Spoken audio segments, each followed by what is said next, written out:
In this lesson, we want to explain the shadow effects. To do this, click on Effects.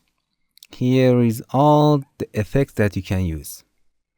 We have two general modes for the effects. The effects are here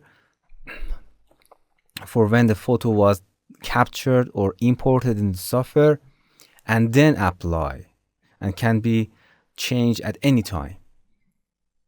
But the same effects are exactly in the main software in the effects section. The only difference is when they are applied. These effects must be set before and applied during or after capture. But you can still change them. To get started, let's start with the main effects here. Select the photo that has been already imported or captured, not important, and click on the shadow effect to run it. In the settings, you can set the color of the shadow and size and direction of the shadow, as you can see.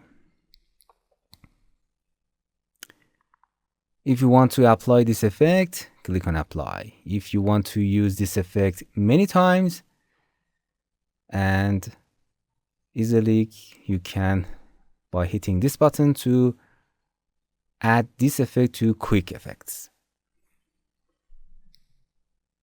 Hello my friends, to continue these tutorials on YouTube, subscribe us, like us, and hit the bell icon. And now you will be alerted about all of the amazing videos that we release.